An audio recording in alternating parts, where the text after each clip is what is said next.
Good evening, ladies and gentlemen. Welcome to the Tuesday, September 3rd, 2013 meeting of the Urban Village Development Commission. We're going to go ahead and start tonight by looking at the meeting minutes from, today is not the 3rd. Today is the 17th. We're going to look at the meeting minutes from the 3rd. Thank you. And did everyone get a chance to take a look at those? Nodding, yes. Any edits or changes? No? Okay. We have a motion to put these into the record. I'll move that we approve the September 3rd minutes as presented. We have a motion. I'll second. Okay, all in favor? Aye. All opposed? Okay. Now we're going to move on to additional discussion about the Swedish Development Agreement and turn it over to Keith Niven. Thank you. So we haven't rehearsed this, so if this is a little bumpy, it's because Lucy and I haven't seen each other all day. So you guys should have received an updated copy of the development agreement. And if anybody doesn't have a copy this evening, I see there's maybe 2 extra copies that were printed out. So well, if any, I think you received it electronically. And if you wanted a hard copy, you could request one, which we don't have a problem with. We just didn't bring that many copies with us, that's all. but if anybody needs one to look at tonight, I'm going to go through it up here.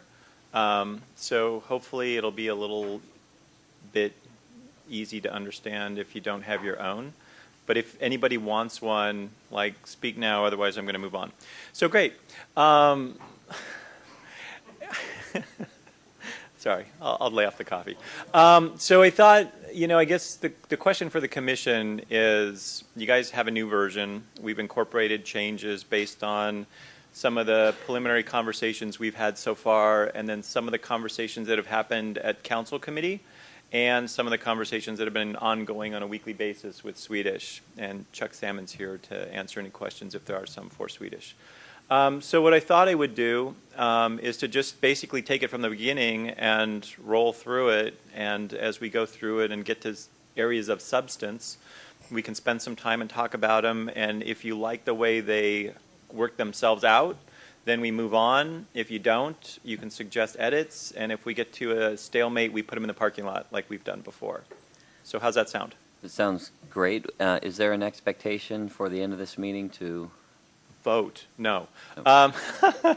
Right now, We didn't expect that. Okay. no. I think we're gonna hold our breath and run as fast as we can and see where we get to by 9 o'clock or 8:40, depending on what you want to do. I think that guy wants some public comment back in the back row. Yep. Just kidding. Yep. So that's my son. He's hostage here tonight. Just wanted to say hi to Alex. Hi, Alex. Hopefully you'll be doing a report on this at school. I don't think so. So schedule-wise, I think we're going to see how well we do. So far, we're off to a screaming start, and then we can visit schedule at the end if you want to do that. Sounds good. Thank you. Okay. So running through the development agreement, I'm going to skip down to the first significant changes.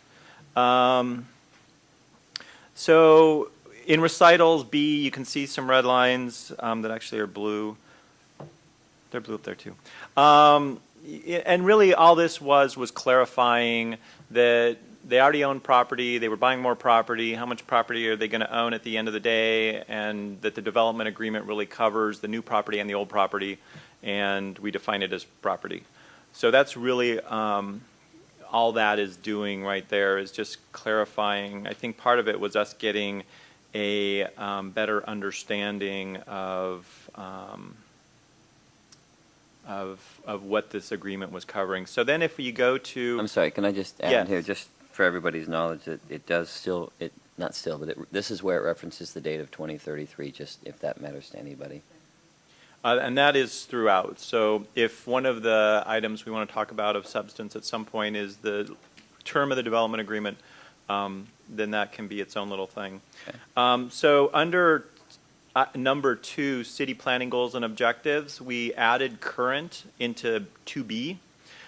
So it says meets city's surface water standards. So what this, and this one word is really clarifying that whatever is the stormwater regulations at the time they build, they have to adhere to. So they don't get to vest to state and federal stormwater regulations. Those continue to age with the property.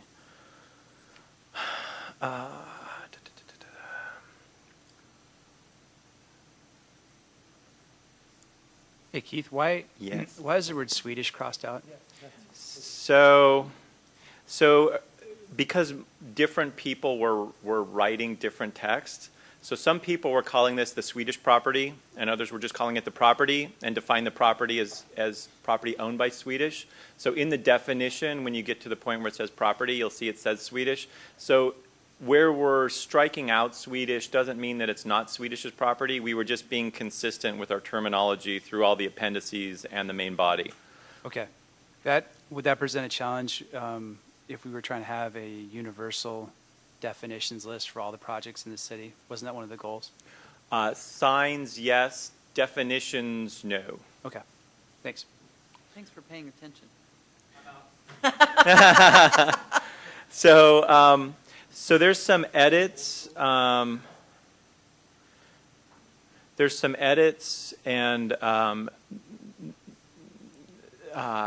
basically so track QD. We don't have a map up, do we? So track QD is in the northeast corner. That's where we have the vault. So there's a stormwater vault in the corner of the property that they're buying. So the easement basically lets them use the surface of the vault for stuff, and we'll get to look at that when they bring their site plan in for the donut hole. But what basically we did was, so there's basically some requirements on that easement that they have to landscape it, and there's like a control box that opens doors and like you can get into the vault, and that has to have some kind of dressing up so that it doesn't just look utility. And then one of the things that came out of council conversations, and we'll get to it in section 2, so I might want to just hold my tongue for a moment and talk about it. So there's also a track QD section in section 2 of the main body. So I'm going to just stop there and kind of keep moving. So here's the big stuff. So section 2 of the main body, which is called required project elements. If you remember kind of in Lakeside and Rowley, there was this kind of general belief that the stuff that's kind of the big, these are the things the community gets, should be put in one section so you can kind of see it all at once. So this is really what section 2 is of our development agreement. So as you look at it, so sustainability is obviously there, transportation improvements, and then when we get to transit, so if you remember, we talked about transit, but we really didn't have language when we went through the main body last time. So this is the first time you guys are getting to see this language. And basically, and I'm going to kind of just say what I think this says in a nutshell, and that is that Swedish has offered to contribute $50,000 to the city or a service provider if basically service can be generated to their property. So right now there is no bus service to the West 45 neighborhood. The closest it gets is the express bus that comes down 9th, has a stop like just north of Discovery, and that's as close as it gets. So their comment and the conversations we had with Swedish was they would be more than happy to support transit, but it would be not just transit in the city, they would want it to be transit that serves their property.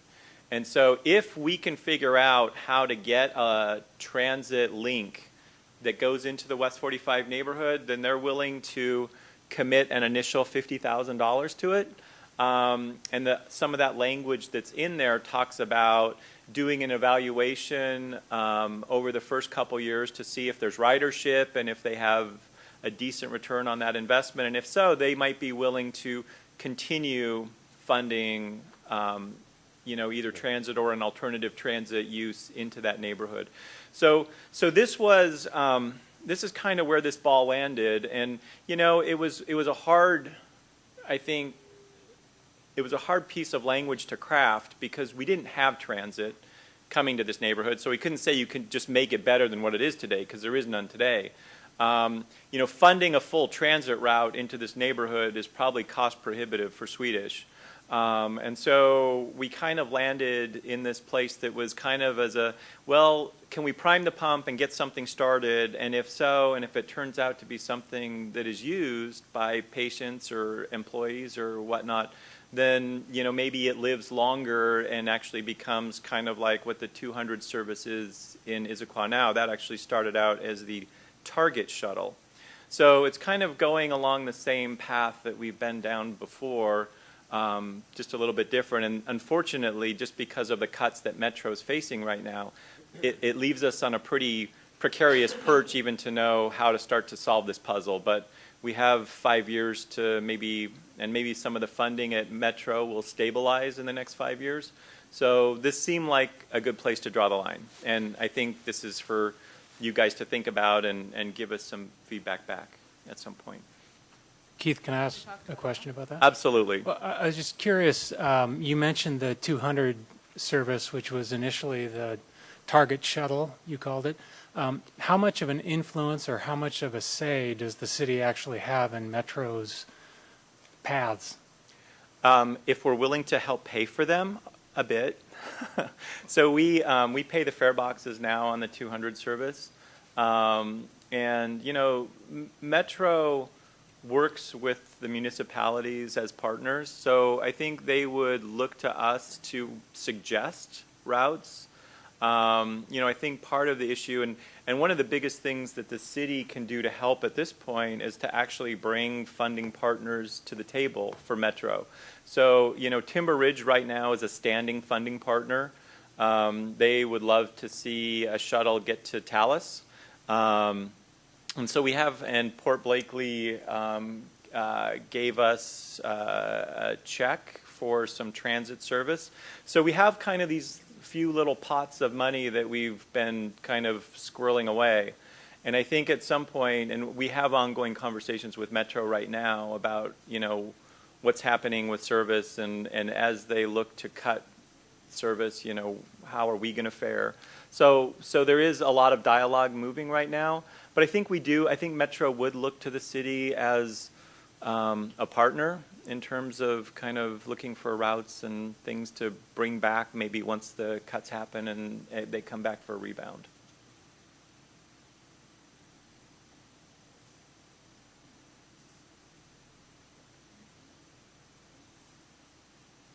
Thank you, Keith. I was curious, did this start with the city, or is there another, did the council or did somebody else get in on this? Just curious. So I think this initially came up as a conversation between Chuck and Councilman Butler at one of the early Land and Shore meetings, as just and it was very general, and it was just kind of if there's a way to include a transit piece into the development agreement, that would be a good thing, but there were no details, and so. I was just curious about its inception.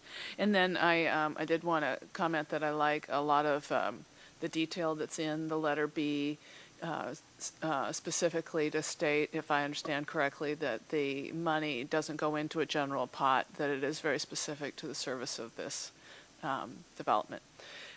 In that spirit, I was looking at a couple other things that didn't seem as specific. One is letter number 3. When it says that it'll be large enough to accommodate the expected passenger demand.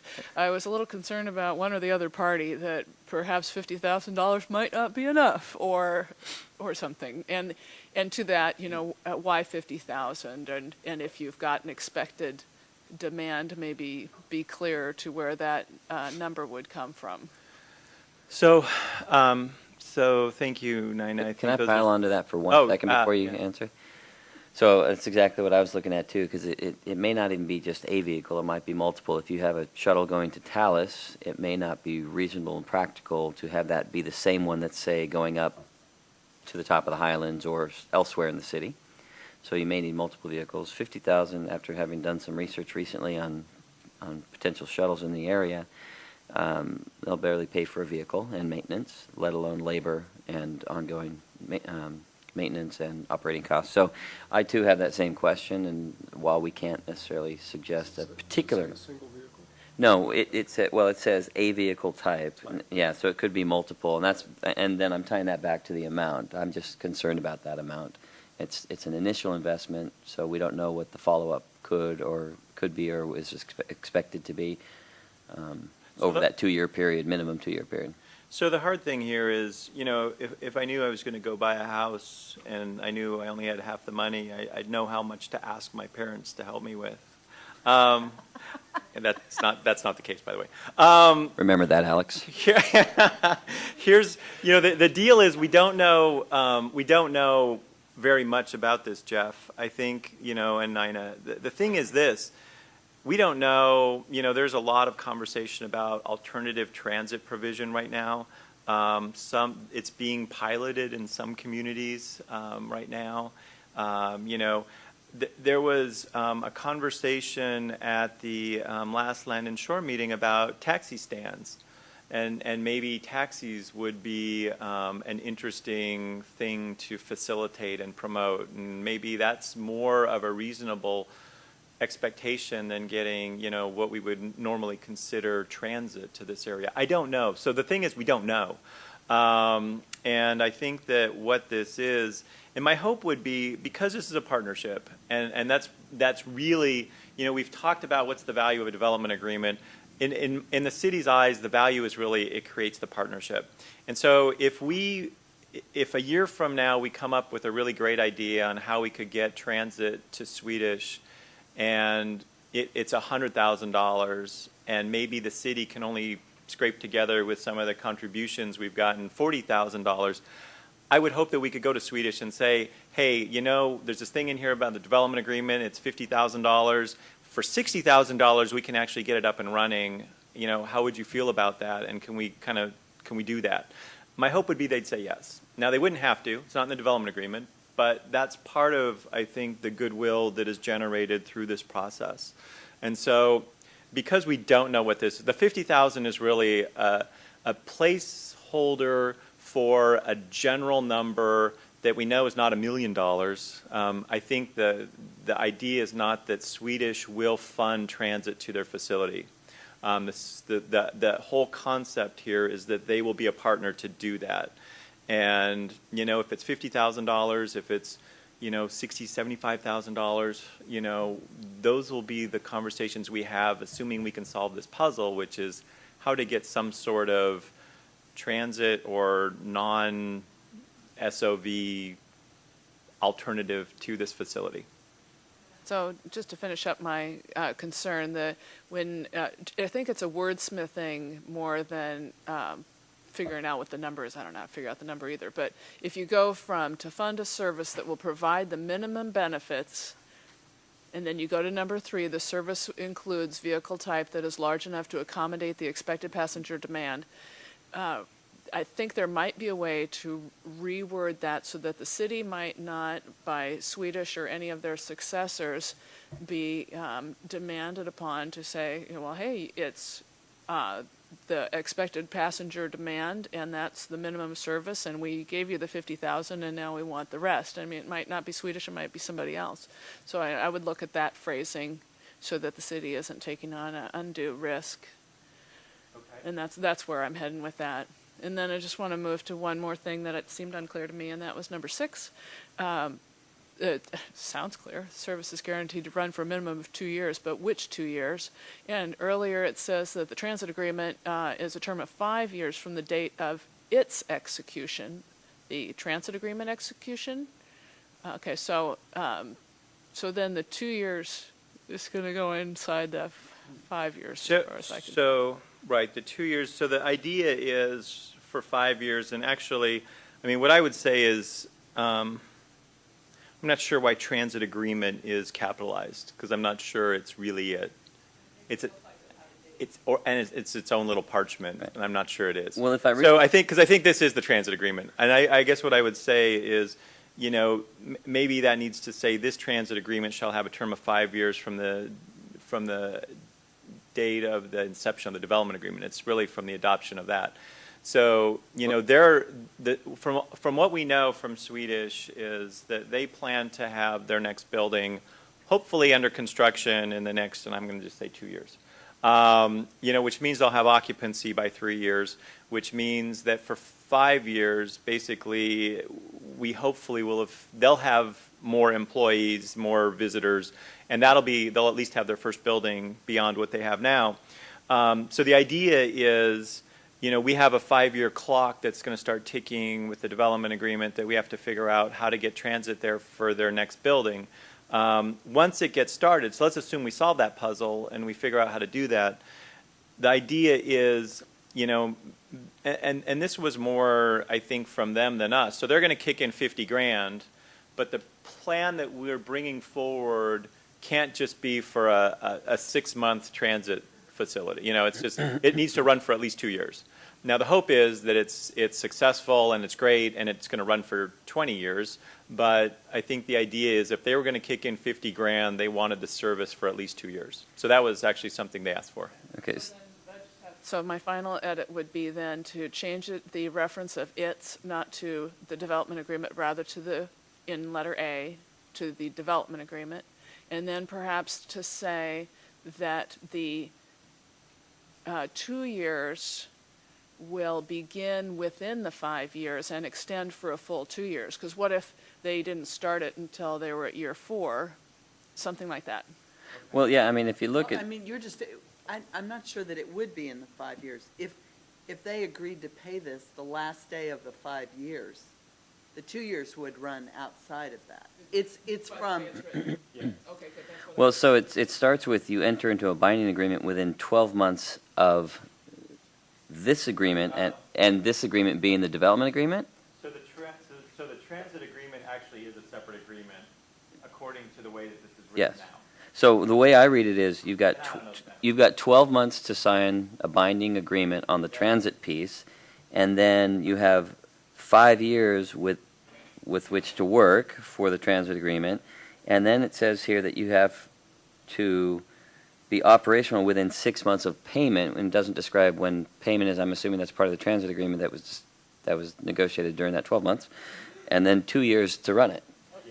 Regardless of where it falls in the 5. Yeah, so it's a lot of dates, a little bit of confusion in my mind, but maybe it's very clear. Administrative Nightmare? But yeah, I think the way you described it, Jeff, I think is the way that it's expected to be. So some of those details, I think, are better left maybe not on this page and in a separate parchment.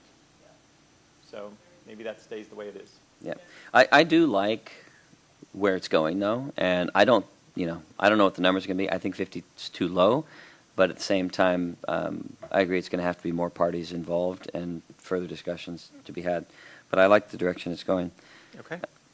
Can I move to the Discovery signal modification? Yeah. Oh, sorry. Whoa. My bad. Anarchy. Not anarchy, he was too fast. I was just going to say, what happens if, since there's a lot of commercial and residential going in just across 9th Avenue, what if Metro, revises routes and decides with enough employees at Swedish, we're going to, do a quick jog in here right to 8th Avenue. It just happens. What happens to the 50,000 at that point? Or whatever number it is. If through other means transit is provided and there's not a need for any investment, I think we would be astounded. I think it would be awesome. And I just think the chances of that are 0. Okay. But I think your point, Jim, is the goal is to get transit up there. Right. Not so much to get money for transit. We just, our expectation is that it's going to take money to get it up there, so therefore we would like to be partnering. Okay, thanks. Right, but for example, if Bellevue College broke ground and built a couple buildings and Metro decided, well, that was now one of the biggest priorities in the region, and because of proximity, Swedish gets the benefit of maybe a loop, then, as Lucy said, this is great. Then we've got transit to the hospital, we're all happy, and this obligation just disappears. Or maybe we get really cool bus shelters. But that could pose problems because they might say, oh, you already have transit up there, we don't really need to contribute. But the city might say, well, no, it's, it's not enough. Or on the other hand, they could, if transit does go up there and, the 50,000 can make it better for Swedish, then they may want to be contributing that way. So I do think it's a very good question. I don't think the obligation goes away because I think there are too many questions. I think it's how it's spent. I think you're right. Because you might get really cool transit shelters. I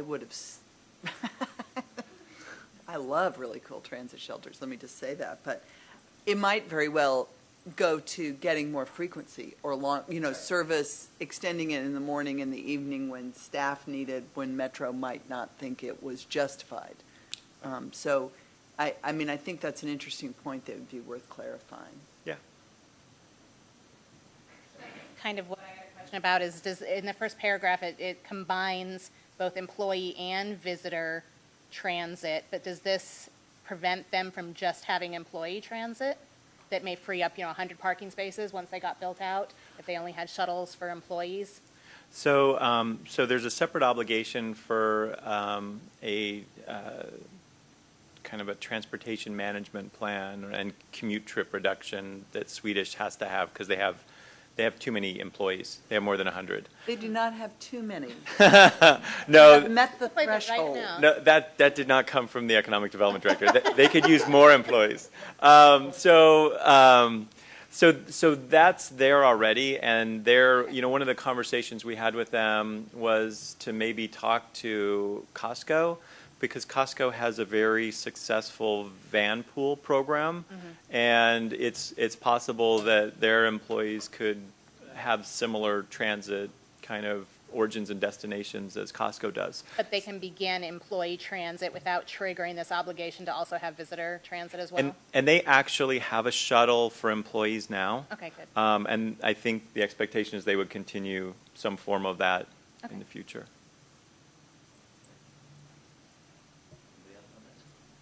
No? Okay. So, Okay, discovery signal modification. yeah, so just an additional, aren't there two already? So, can we hold this until we get to figure 3, Jeff? Because we'll look at the picture. Yeah. And then I'll show you what it is we're talking about, and I think that'll hopefully make sense. Yeah. Okay? So 2.3 is the well. So there's a partially drilled well out there, and they're gonna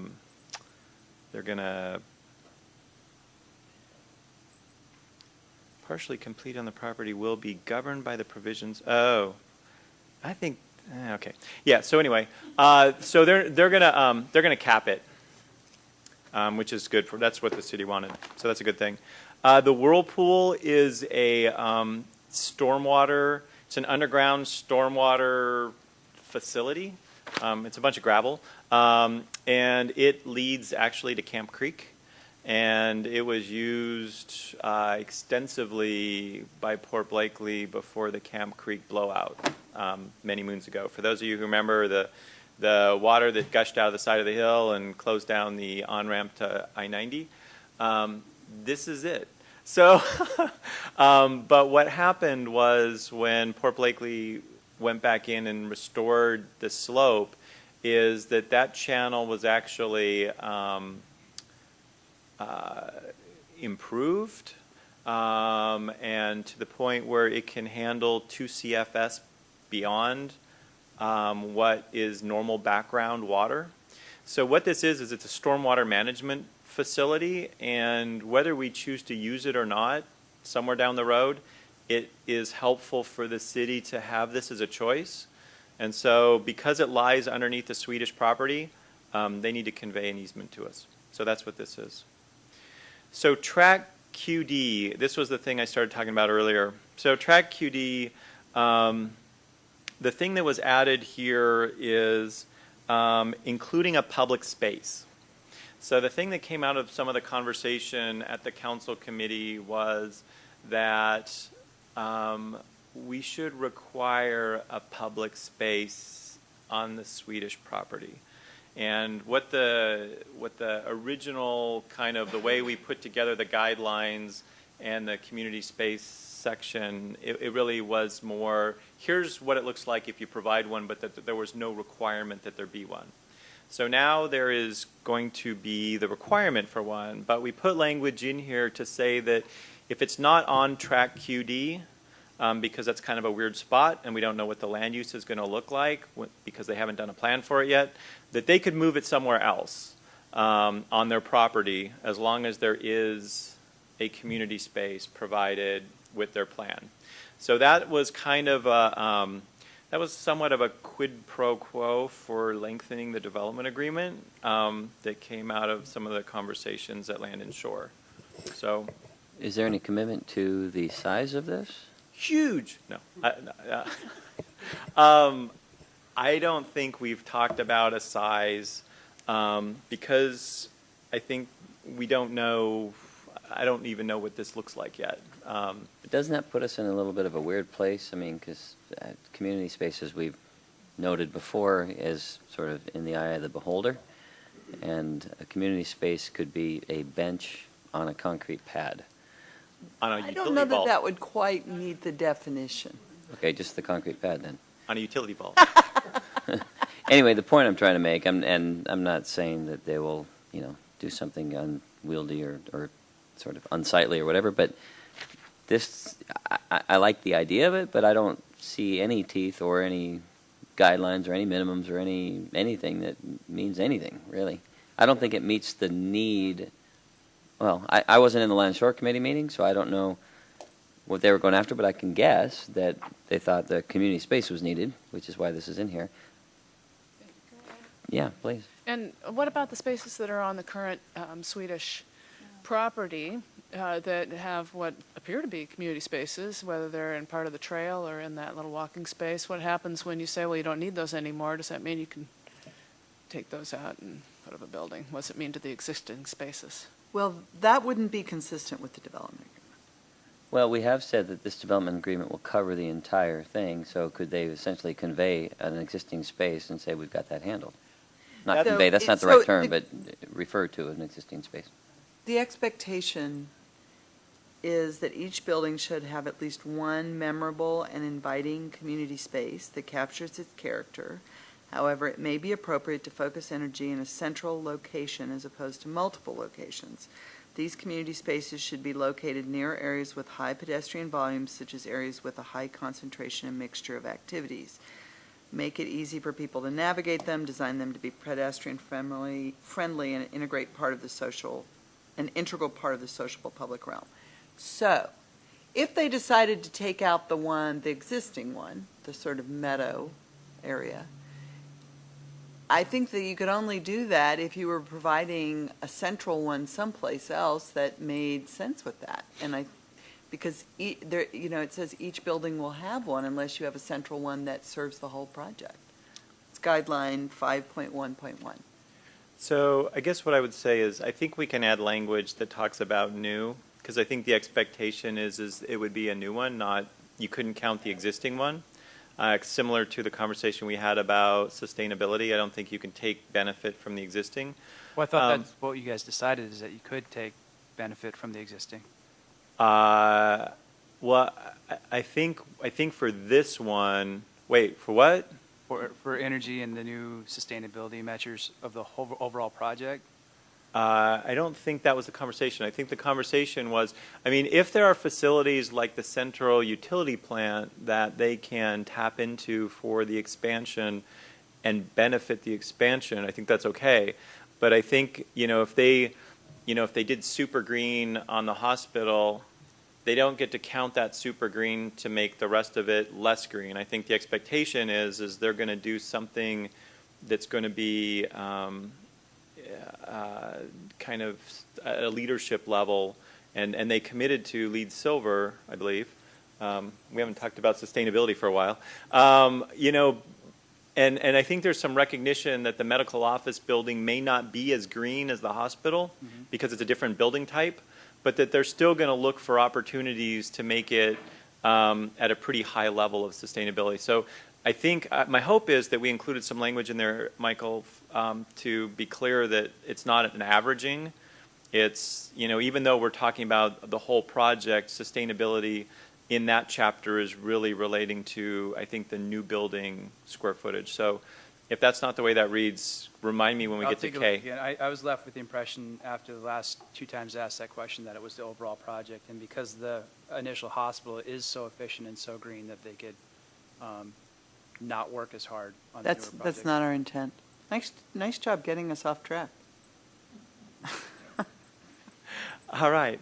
But I mean, community space like parking and others, I mean, when we put the stuff in there and we say this development agreement covers the entire Swedish property, we want to make sure that they're, if So- they were over. So let me see if I can essentially. suggest something. So I hear your points, and I think your points are good. I think we can clarify this language to say that the community space, the required community spaces, in addition to the ones that are out there, are not, they can't use the existing one to Yes, satisfy the. that would be a simple remedy. Now, the question on, so that's the easy part. The question on size, and I'm just going to speak for Chuck, who's probably not wanting to get up right now, is because they haven't site planned it, I don't think they know whether it's bigger or smaller than a bread box at this point. I don't think anybody's talking about a bench on top of a utility vault, with a dead crow next to it. Yeah. You took it a little further than I did, but okay. So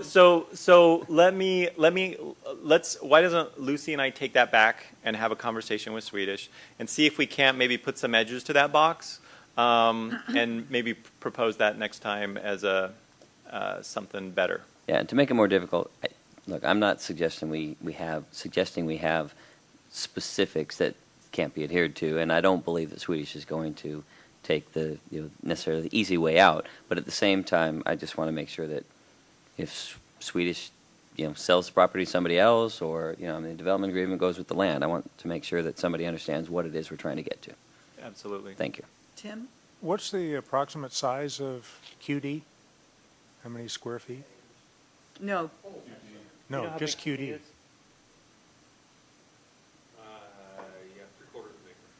3/4 of an acre. Is it amenable to any other uses? Is this in the northeast corner? yes. Yeah, you can park on it. So they structurally made the lid of the vault so that you could park on it.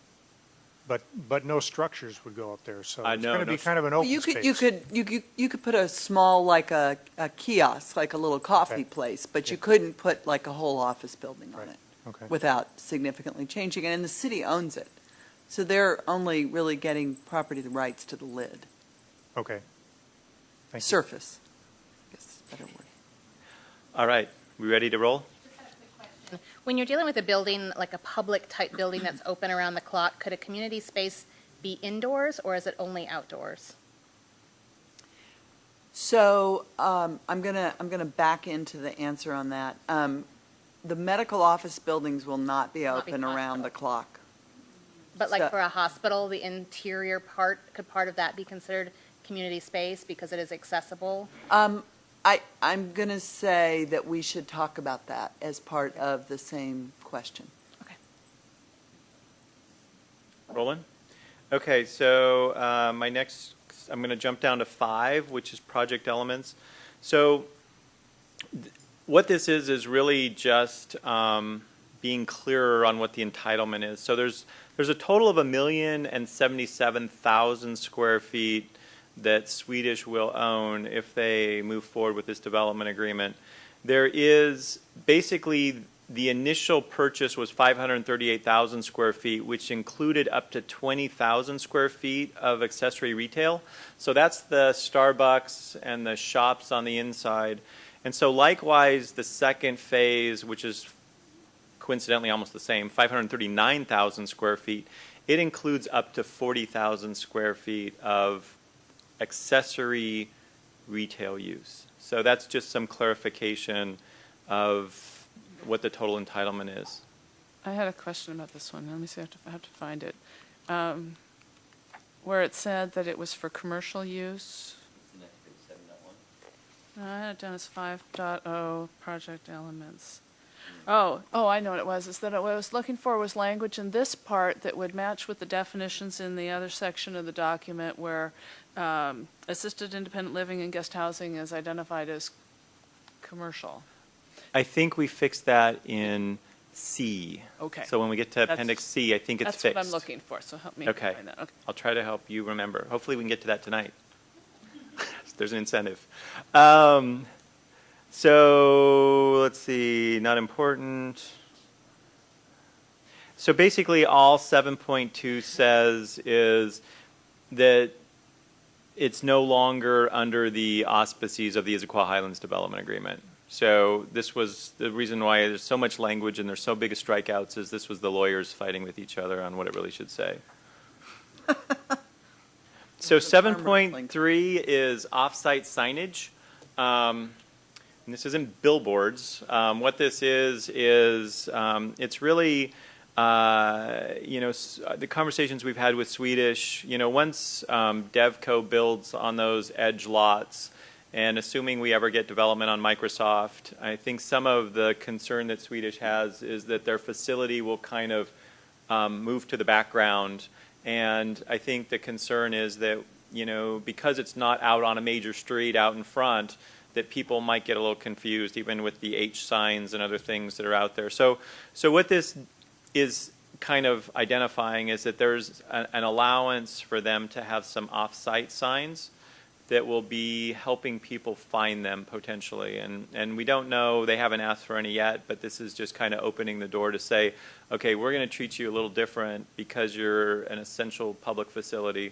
And, if there's some things that we can do to help people find you, that's probably good for the community.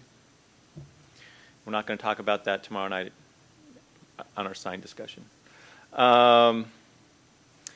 Let's see. Moving down. Tell me if you want me to stop, otherwise I'm rolling. Vesting.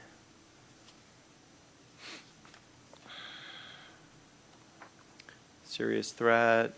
That was common language that just got kind of pulled out and needed to be put back in. So there's covenants language here that talks about, that the requirements will be recorded under covenants. We talked about that a little bit a couple meetings ago. Keith, sorry. Yes. Back 13.2, SEPA compliance. Any Yes. issues there? Any public comment? So, Right wow. there. Oh, so I struck through this.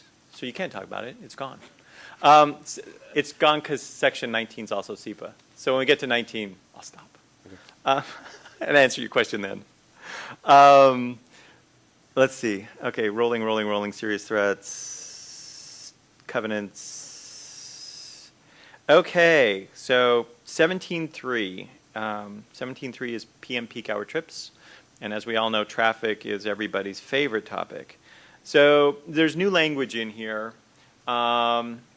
And basically, I'll cut to the chase for you guys. So the 1,077,000 square feet that Swedish is going to own if they move forward with this, besides the hospital, the balance of the square footage could not be built entirely as medical office building. Because medical office building, according to the Institute of Transportation Engineers, has a higher trip generation rate than general office does. And so basically what this is saying is that there is a certain amount of their square footage that can be medical office, and then there's a certain amount of the square footage which needs to be general office, because those have different trip generation rates. And what this also says is it's based on traffic information that we have today. So it could very well be that 10 years from now the traffic patterns have changed or whatnot, and that this may be able to be revisited. But what this is saying is that there's a limitation on the entitlement based on trips. Sorry, that was a long way to go. 19, SEPA compliance. Carl.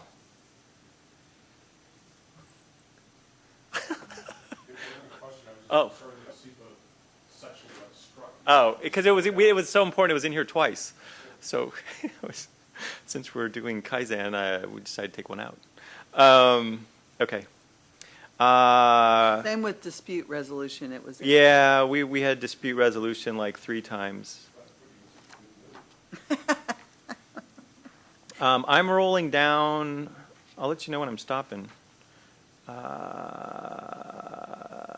No. Indemnity stuff. So a lot of this is legal stuff. Okay, so now we're getting to the figures. So, oh, by the way, I don't have a map. I don't have a legal description. I haven't asked for those lately. So here's the Discovery Drive signal head photo.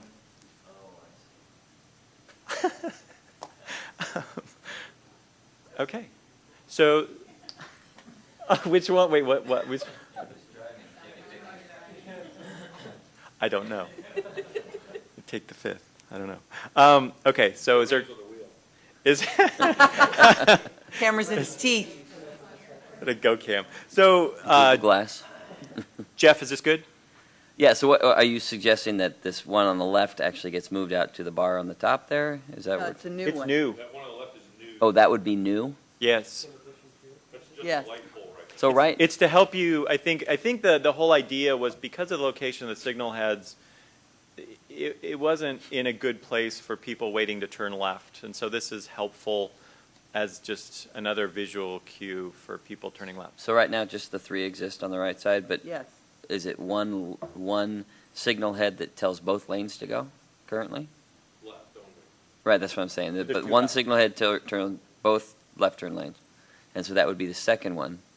It's a little bit weird that they're so far apart, but I get it. Okay, so that's the end of the main body. You guys ready to go to definitions and attachments? Yes? Yes. Yes. Okay, so we defined accessory use because we said that the retail was accessory to the commercial, and so it seemed like we needed a definition for accessory use. So it says a use which is subordinate to and serves or complements the principal commercial use. So hopefully that's fine. Let's see, assisted and independent living. So this is a new definition because we have it in land use as something that's allowed, so we needed a definition for it. Block, we have a definition for block now. We got rid of cascade agenda since that was a holdover from rallies. Build out period now is 14, right? Yeah, that's wrong. Dang. If we're going for 2033, it would be. Stop moving that I got a note. Okay, thank you.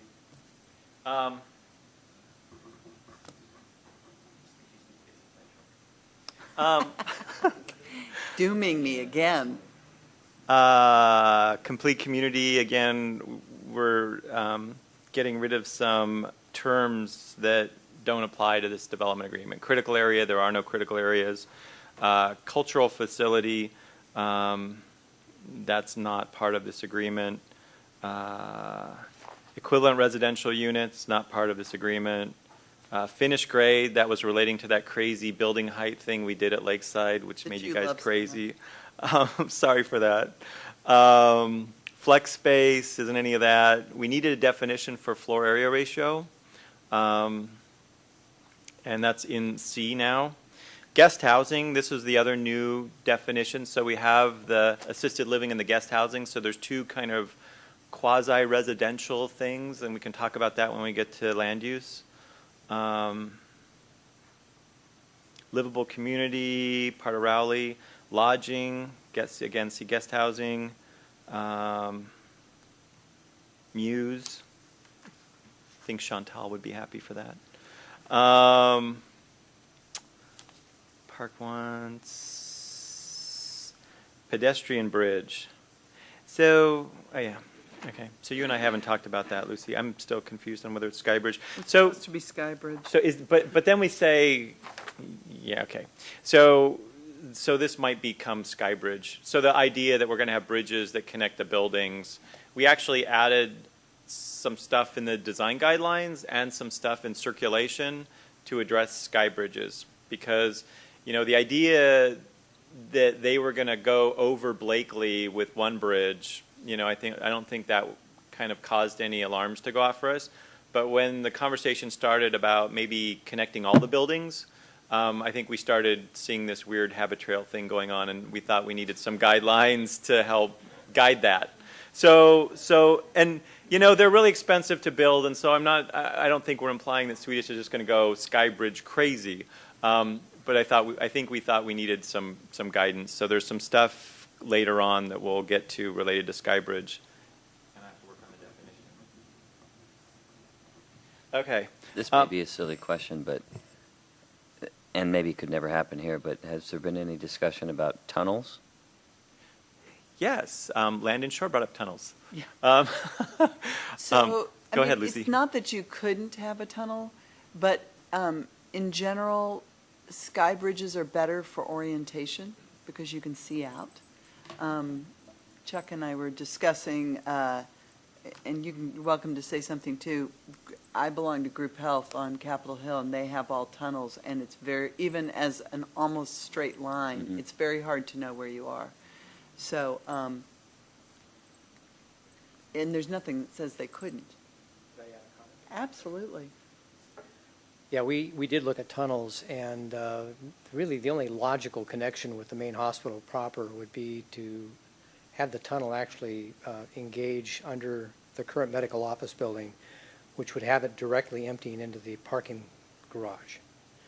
And we've got limited parking as it is, and I don't think we'd want to take away upwards of significant numbers of parking stalls that are highly coveted, and that's actually the first place that fills up, particularly during the winter months when we've got patients parking under there, and it's pretty busy. So, as well as there's just a cost factor. They are definitely more expensive, and I share your experience with Group Health. I'm also a past Group Health. I actually used to work with Group Health, and that tunnel is a long ways to go, and it is a little disorienting. So, not that ours will be that long, but that's part of the issue.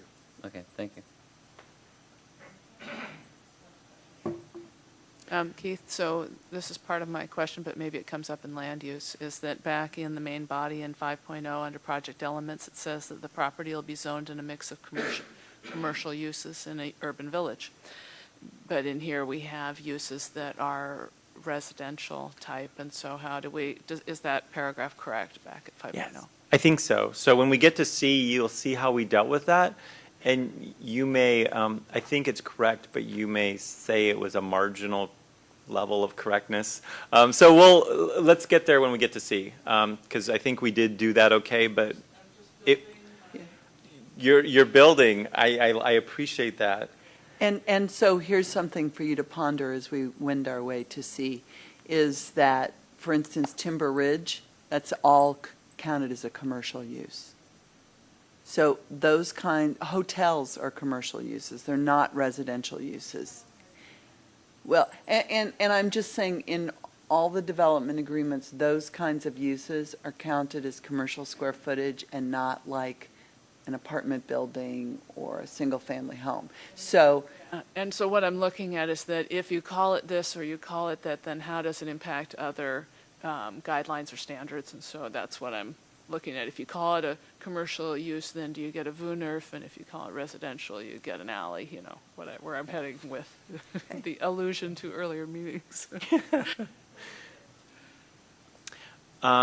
So I'm through the definitions and on to attachment 2, which is the definition for designated official, which is the person who's going to make all the decisions related to this development agreement. So there was some added language to make it clear kind of how the designated official would work. So I think some of these came out of the infrastructure committee discussions that we had, but I think it's all just clarifying. And then attachment 3, okay, so attachment 3 is the easement for the vault. And yeah, if you guys have questions about that, I'm more than happy to chat with you about that offline. I don't know that it's... And then attachment 4 is new. And so it is basically, and it's got some tweaky language that needs to go into it that kind of went through some last minute iterations. But basically this is the show your work.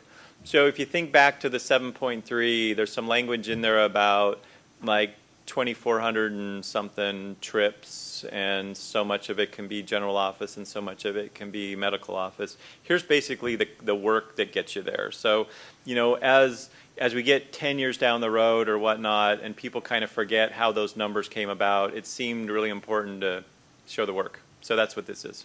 So does that mean that 2,448 trips during peak hours, is peak hours defined, are peak hours defined, and is that 24:48 in the morning and 24:48 in the afternoon? Are there multiple peak hours during the day? You don't want to answer that for me. No, I don't do traffic. The peak hour is defined, and it's defined by the Institute of Transportation Engineers, which is in the ITE manual. And there is an AM peak hour and a PM peak hour. In the city, we only regulate the PM peak hour, with the theory being that if you regulate the PM, the AM is okay, and vice versa.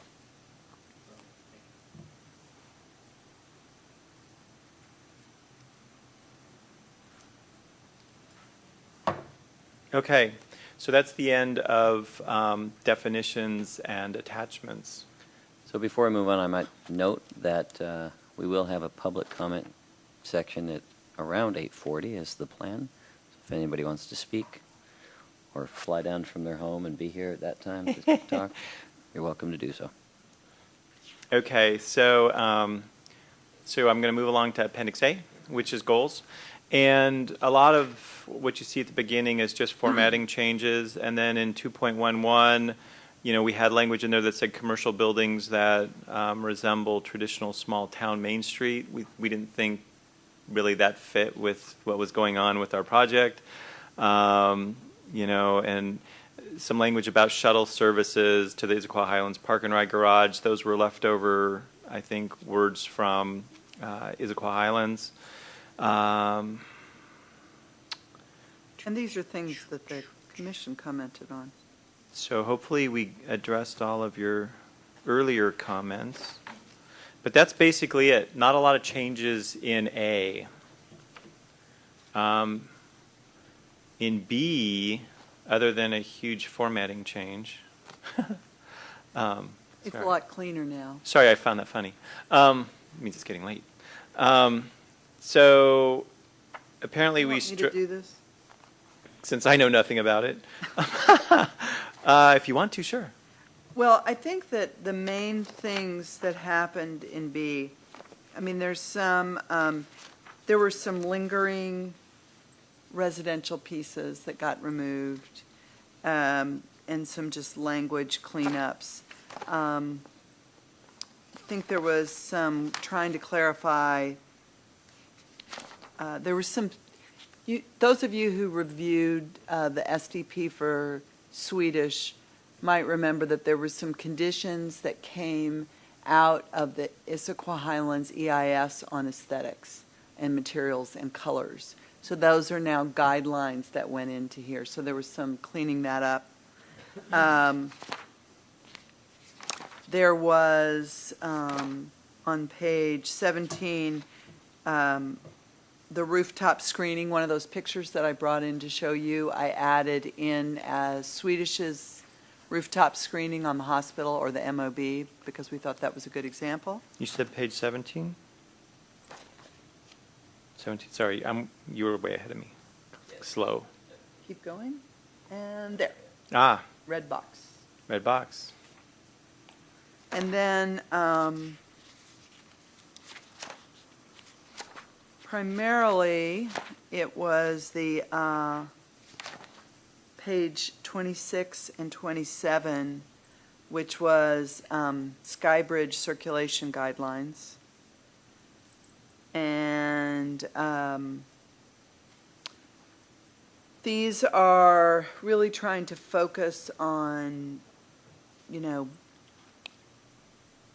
there are certain things that are standards and there are certain things that are guidelines. And the guidelines are more performance standards, which have to do with, you know, kind of general orientation and amount of transparency and how wide they are and the angle relationship to the building and how they connect to the ground level and whether they're open all the time. So, and this was based on some research we did looking at other jurisdictions. Scott? Just a quick catch here in regards to spelling he entries, should be the entries, I would assume. 4.3. So there's a formatting glitch, which, see, So all the first letters are like way over it's, here? it's because of the way the numbering got crossed out, and I could not for the life of me get it to sit down and behave. And so all those first letters are way over on the top line, and it'll all make sense once we accept these changes. So it's not masculine sky bridges. I want a pretty little sky bridge. So, any questions on that? And the root of the issue for us is, you know, the more that you pull pedestrians off the street. So we recognize the fact that, you know, especially within medical facilities, because we had the same issue with Timber Ridge, that there can be, because of the way that the interior spaces function and are designed, there's a need to take people and patients directly, like say from a second story to a second story or a third story, and taking them down and across the street is not the greatest solution. So we recognize the need, but as we talk about it and talk about how those facilities tend to keep people indoors, that starts to then take away from the street and the sidewalks and the other things that we're trying to do. So the question is how do you design the project in a way that it works and we don't end up with Minneapolis or Houston or pick a city. Sorry. Atlanta. Those are the three ones. Yeah, I think it's interesting though because with the weather that we can have up here, that it provides weather protection.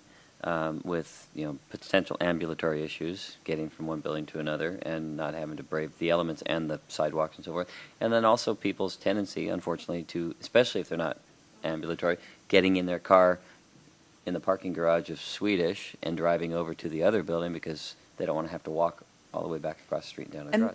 And we felt that for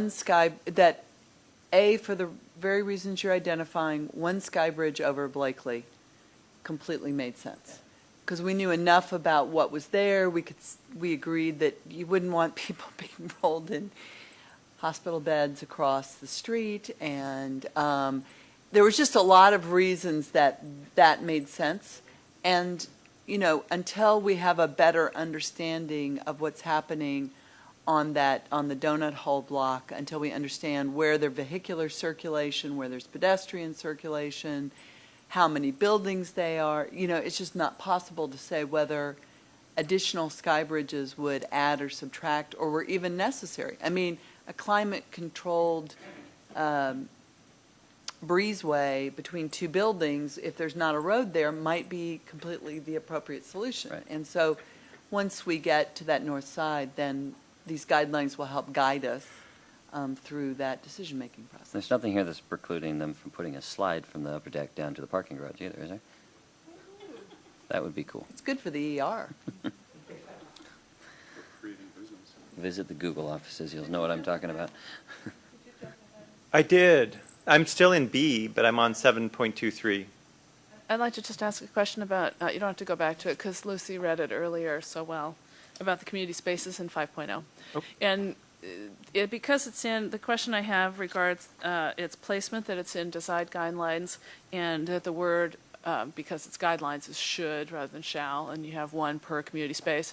And so I want to talk about expectations, and if you are doing a performance, what performance are you measuring that makes sure that you do get the effect when all you're doing is saying that there should be something?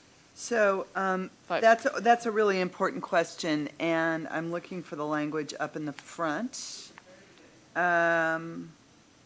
So in the fourth paragraph on page 2, so it says, page 2? Yeah. Specifically, the design guidelines propose and describe ways of implementing the vision, sometimes with specific examples. However, there are likely to be design solutions that have not been anticipated by these guidelines.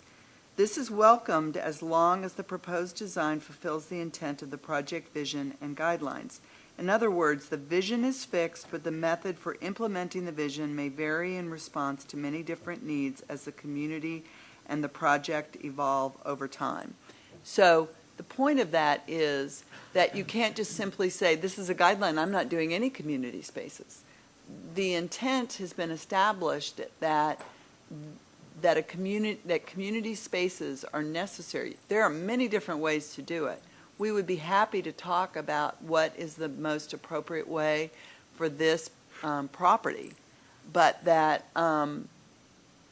just saying it's a guideline, we don't have to do it, doesn't happen. You still have to meet the intent.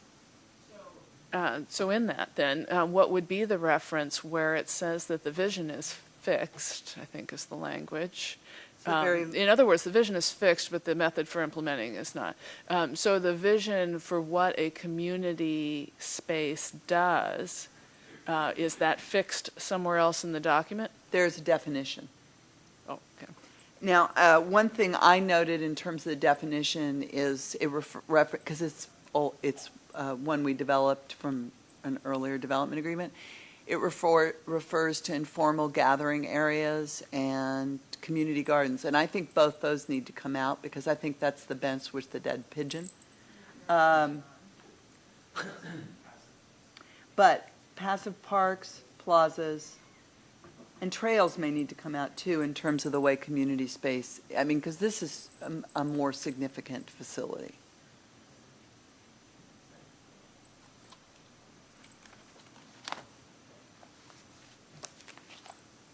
Does that help, Nina?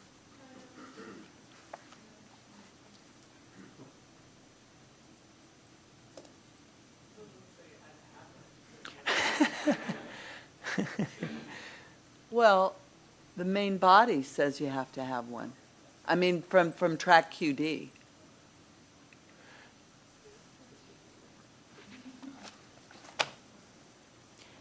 So Lucy, the next big edit in B was 713. No. How about? There was one in 7. It was in 7. It was about landscaping next to fences. Mm-hmm. That would make sense. There it is. 723.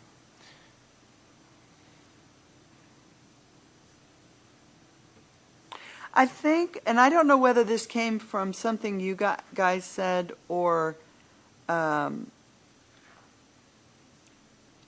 things that we've just been talking about internally, but I think the message that we've gotten from you over several development agreements is the importance of green, and therefore you could have a trail that was, say, wider than the minimum, but went from building to building. And I think it was trying to say through pots or landscape borders or something that green needs to be a part of that. Or green walls. I mean, it's not necessarily taking up space, but it is an important part of fences and walls. Okay.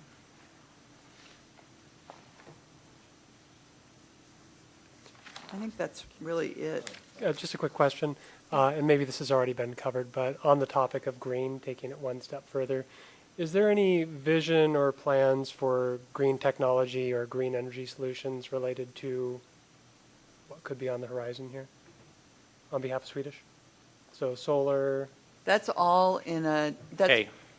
it's in a separate appendix related to sustainability. Okay, great, thank you. It's not all, but in terms of energy, it's pretty much all in there.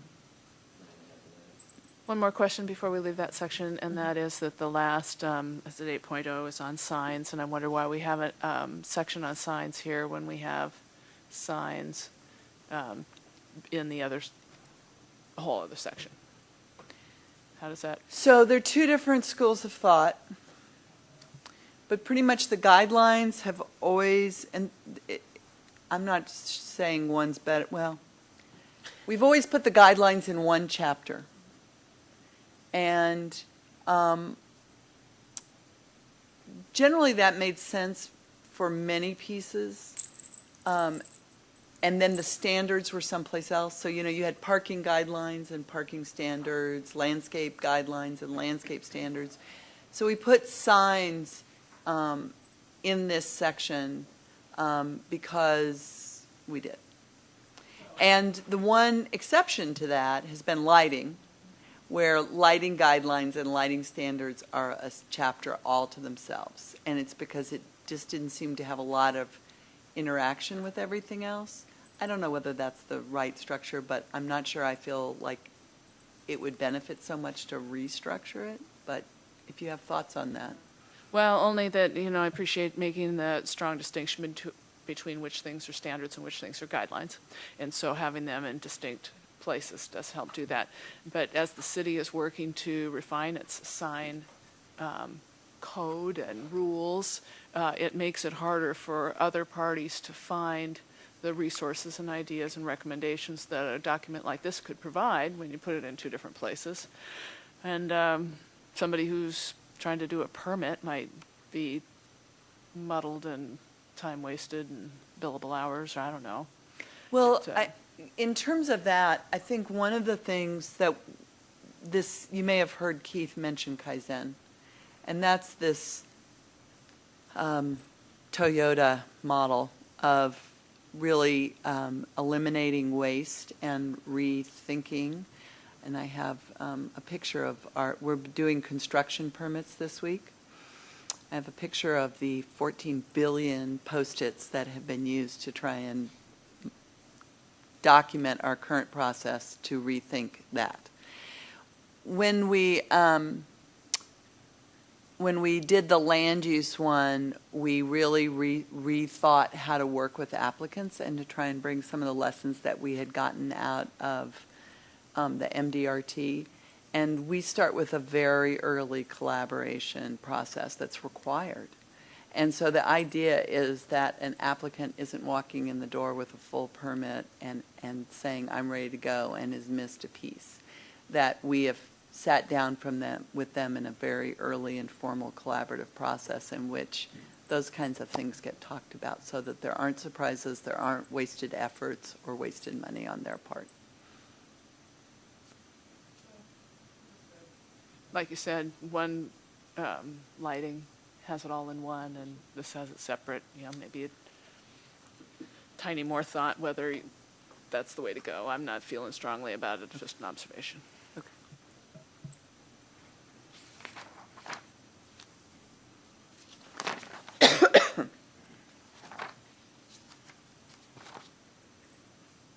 Ready to go to land use? Okay. Are you done, Nina? Okay. All right, Let's Nina. move to land So, use. Land use. This way we won't forget. All right, so burning into land use, we get to section 3.1, and this is, again, clarifying language about the accessory retail square footage as it relates to the total 1,077,000 square feet. And then we also incorporated,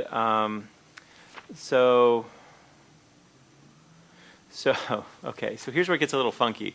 So all accessory retail uses will be incorporated into the commercial buildings. So in other words, kind of like the hospital where you're going to have those, shops are going to be in the buildings, except there's the allowance for a standalone pharmacy.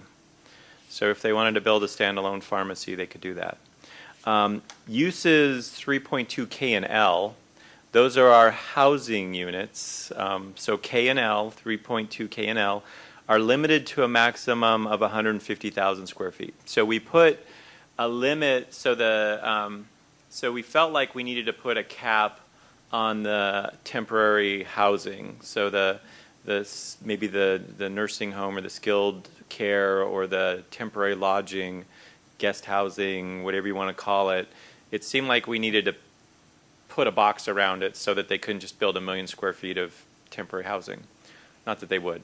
But it just seemed like we do that these days. And then the last sentence really kind of just says that, hey, of the 1,077,000 square feet, there's up to 60,000 square feet that's could be related retail uses, and that includes what's in the hospital now. So before you had told us 428,000 square feet medical office building. Where do we get the 538? Is that then? 428 was related to trips. So there was. You had the 1,077,000 square feet and 428,000 square feet medical office building and 649,000 general office. That's trips. trips. That's trips? So trips. So from a traffic standpoint, Stephanie, there's an artificial limitation, but not from a land use standpoint. So we're recognizing that solely from a traffic standpoint, it's going to put some artificial caps. Okay. So think about it this way. So from a land use standpoint, we're not designating any difference between medical office and general office. It's all just commercial space. Okay? But when it comes down to counting traffic trips, then we have to actually put a finer point on the pencil. So for here, what it's saying is there's a total of 1,077,000 gross square feet of commercial space, of which up to 60,000 square feet could be retail. Now, of the 1,077,000 square feet, there's a division about how much of it is hospital, how much of it's medical office, and how much of it would be commercial office. So those are subsets, not from a land use perspective, because from a land use perspective, I don't think we care. From a traffic perspective, we care. That was limited. And actually, if you look at the trips, that's a current allotment between trips. But if you look down at the bottom of attachment 4, it says other combinations that stay within the trip or which have been mitigated, where the additional trips have been mitigated. So what we're saying is, from a land use perspective, we're not trying to control that. If they can, for instance, mitigate the trips and change that mixture, we're okay with that. Okay. Okay. Okay. So now here we go, Nina. I'm not saying this was a great solution, but here we go. So now section 3.2, it says allowed uses commercial, okay? And then it lists hospital, medical, professional, blah, blah, blah, blah, blah. Under K is guest housing, and under L is assisted and independent living housing. So they are listed as commercial uses as part of the allowed commercial uses. But then, as stated under the previous section, K and L are limited to a maximum of 150,000 square feet. Now, I don't know, because I don't know Appendix B, I don't know if calling them commercial uses has any implications from a design guideline standpoint, because we've kind of stripped out all of our residential design guidelines since we really weren't going to have residential. Now, if you look at the definitions for K and L, and here's where I think Lucy was trying to make this point earlier, these aren't going to be like apartments that people can just go lease and live in. These are going to be residential units that are either going to be owned by Swedish or contracted by Swedish. So there's going to be a Swedish connection, and that's, I think, fairly clear in the definition. Housing owned or contracted by the master developer. So there's always going to be a Swedish connection to these housing units. And so I think because of that, it's the likelihood that we're just going to get market rate apartments, I think, is pretty limited, because I don't think Swedish would do that. So I think, and plus we put our kind of 150,000 square foot cap limitation on it. So I think we've kind of, hopefully we've bracketed ourselves to these are really part of their business plan if they choose to build them. And right now they don't know that they are. They just want the ability to do that if that's what the community wants, and their patients want at the end of the day. You know, and I think what was mentioned maybe a couple times ago when this idea was brought up was like a Ronald McDonald House. It's housing for, you know, if you have a sick family member in a hospital for an extended stay, rather than having to commute back and forth every day, you know, you may just have temporary housing for, you know, a week or a month while they get rehabbed and hopefully get better, or not, you know, whichever the case may be. So that's really what this is. And because they don't know whether they would do it and how much it would be, we've got a placeholder in here and we've got a certain amount that we bracketed it with. So then we have accessory commercial retail uses. So this got to be a much more specific and finite list than I think what the previous version had a lot more choices. So really what we're talking about is coffee shop, restaurant, florist, newsstand bookstore, small specialty retail, and that's a fairly broad category, or pharmacy. And those are the why things. Is pharmacy in there again? It was already covered above, right? But it was listed as the only, Not in A through L, Jeff. It was listed specifically in terms of how many square feet could be a pharmacy. it is, it's listed It's listed as as F. And Holy cow! It is listed as F. Apparently, we like pharmacy, so it's there everywhere. Could it be So, maybe the new I think we would want to take it out of Yeah. one spot or another. Probably this spot. Sorry, I didn't go to lean training, and clearly only we think that's funny. All right, so. And all the edits and stuff, again, I think Lucy was trying to be much more liberal in what could go there, and I think through the conversations with Port Blakely and Swedish, it's really intended to be a much more finite type of use there. So that's what all those edits are to Section 3. So then we have 4.5. So here's another thing we've learned over time. If we want a minimum density, we put it in a development agreement. It seemed like for floor area, that's why we have a definition for floor area ratio, as we now have a section in Appendix C. And so the minimum FAR of 0.75, that's the same minimum FAR that the City Council adopted for the Central Issaquah Plan Core area as a minimum FAR. So it's, Nina's making faces. No, because remind me, isn't a minimum of 0.75 a less than a single-story building? Over the entire property. Yeah. Okay. Which they don't have enough square footage for anyway. and if they're going to have an exterior community space. So I think we think that a 0.75 would be okay, and I think they think they're going to get more than that. So that wasn't a concern for them. So, but nonetheless, we all didn't want just a little single-story medical office building with a big sea of parking, because that's probably what we would have gotten if we didn't put that in here. Just kidding. Sorry. Non-conforming uses. So this is a little confusing, and I'll try and explain it. So because this development agreement deals with the new property and the old property, you have existing development out there. And not only do you have existing development, and I'll use our specific example because I think Jeff will understand. Parking lots. So you have existing parking lots, and the old Issaquah Highlands standards don't have requirement for motorcycle parking. Our new standards have a requirement for motorcycle parking, and so the discussion that we had with Swedish was, well, what if they go in and do some development and kind of restripe part of an existing parking lot? Would they have to then include motorcycle parking in all of that parking lot? And so as we talked through that, what we came up with was the 50% rule. So if they kind of mess with half of an existing thing, whether it be parking or a trail or whatnot, they would have to then bring it up to the new standards, assuming the new standards had more requirements than the old standards did. So this took a long time to get there, but hopefully that makes sense for you guys and that we drew the line in the right spot. And that's the end of C. So I want to finish up a little bit with the assisted and, can I go ahead? Yes. Do I need to go to Assisted- definitions, or what would you like me to do? Based on the definition Okay, I still have definitions up. of assisted and independent living, Yes. and I'm bringing this up not because I'm against this. I think it's great to have this, and I just want to make sure that we have all the things that we need.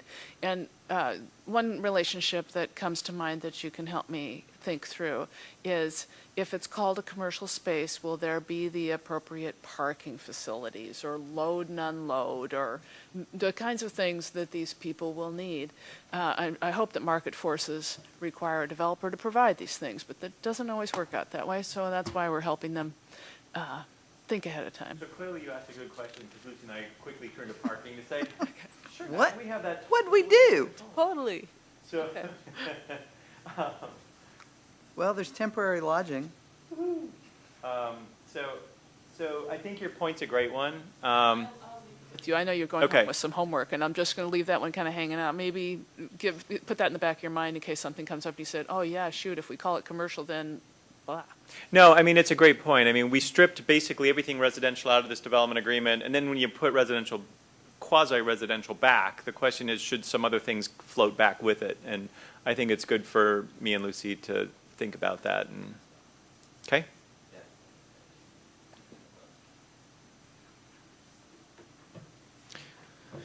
So, Mr. Chair, it's 8:30. If you would like, I can slog along to Appendix D, Well, or I can stop. Yeah, I mean, having looked at D, there's not much there, so let's go ahead and go through there. Okay, yeah, no, I don't think D will take us Yep. very long. Permitting, oh, D, yes, I remember. This is really more kind of administrative stuff. D? Yeah, D is permitting, so, What's that? It is, it's just formatting So- things mostly. Yeah, mostly there's the ARC rep, which we talked about. We've already gone over There, that. right, we went through that. There are a couple of things that we learned along the way in the review timelines, section 2.9. And that table at the very end, L or whatever, 2.9. D1, 2.9 and D1, those are corrections that we've learned from using this from other development agreements that weren't as clear as we would like. Yep. No, there are no critical areas, so we dropped that out. And that's pretty much it. Okay. Well, And that- then yep. major modifications, those things like the traffic signal, the transit, the well, QD, those things cannot be changed without going to the council. so the one thing we added back into that, which was in our Lakeside version, and then got struck out of this one, and then, so we put it back in, is, so anything in Section 2, remember I talked about Section 2 was kind of the community things, and that's the sustainability and the transit and the community space on track QD. If they want to change any of those have to go back to council. And that would be, oh, and so we clarified also, since we kind of dumbed down our chart to just have one site development permit, we had to clarify that if it was bigger than 3 acres, that you'd have to do some posting on the property and notice to adjacent property owners. But if you're not going to the commission, you don't post, there's still notice to neighbors, but you aren't advertising in the newspaper, because that's really about coming here, and you don't post the site, because that's really about coming here. Right. But it would still go on the website, they would still get a notice of application. Okay, glad we went through that. Any questions on that section? Let's barrel through E. I think, circulation, there's not a lot of changes in here either. There's probably the biggest bridges. one, a discussion about sky bridges, which we've discussed already. So here's my note. So I wanted to be clear with you guys. The pictures in E haven't been updated yet. So if you're looking at the dimensions in the pictures and they don't match the text, don't freak out. We're still needing to update the pictures. Okay. I want to. Such a detail guide. I want to keep calm in the community. So looking through E. Mostly formatting in the first 5 or 6. Yeah, haven't found anything yet. There are little clarification pieces. And 5.9 wants to be Skybridge, Lucy. So are we Yep. changing that holistically? Oh, Like- no, that should have said Skybridge. Okay, well, and that was my confusion, I think. Yeah, it's understandable. So there is one comment on 5.1, page Yep. 7 here. That was meant to be a clarification, because when it said, the trail may be widened where appropriate to incorporate a gathering space, outdoor dining, blah, blah, blah. In any setting, the urban trail must, however, contain a legible and direct through route along the corridor length, even where they become part of a community space. It was just kind of confusing to some readers what that meant, where it's still legible and direct. Yes, I had to ask for clarification. I didn't know. Sorry. I tried to preserve his anonymity. Yeah, no, I own it. I was like, what does that mean? Oh, okay, I get it. So the idea is like, you know, if you've got a trail going to like a plaza, and all of a sudden you just lose track of the trail, you know, the question is where do you, if you wanted to continue on that pathway, you should have some marker. It should be clear Right. where you go. I think she was watching on TV and flew down for the She- 8:40. Yeah. She clearly the public You've is been observing? watching. Oh, you're 5 minutes early, yes. Yeah, so. That's why we're still moving.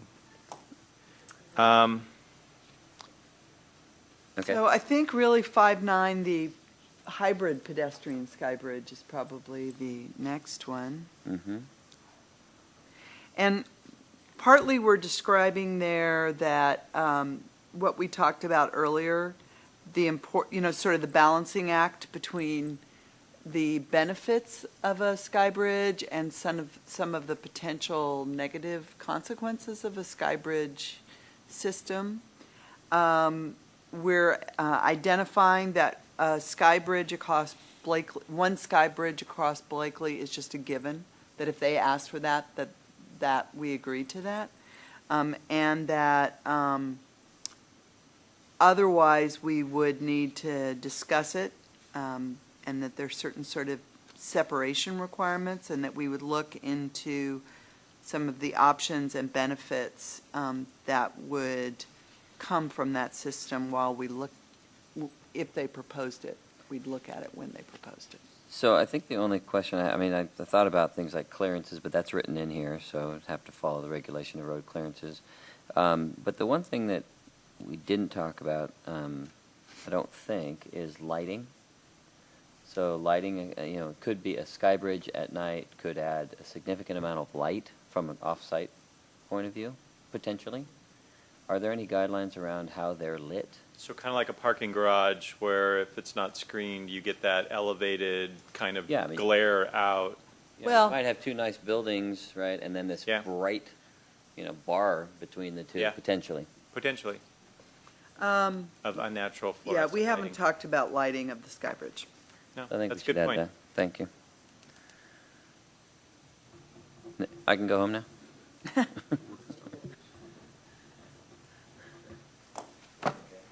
Anything else on this section, guys? Ladies, people?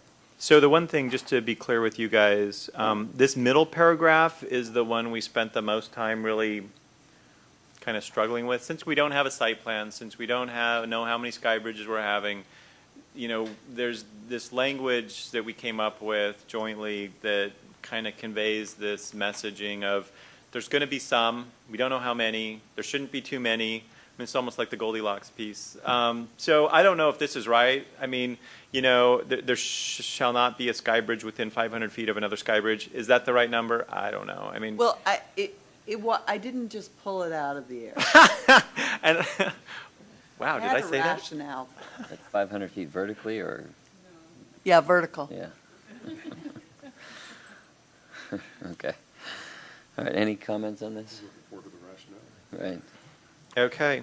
Would So you want to? I'm happy to tell you what it is. I think, let's see here. No, I'm more respectful So of that. utilities is, I'm sorry, I think we can probably get through utilities. That hasn't been necessarily a hotbed You of want to do it? discussion, so I think we can get to that in the next 2 minutes, All right. Utilities. Whoa. unless the drain. Unless I can't open it, actually. Yeah. Yeah. Sorry.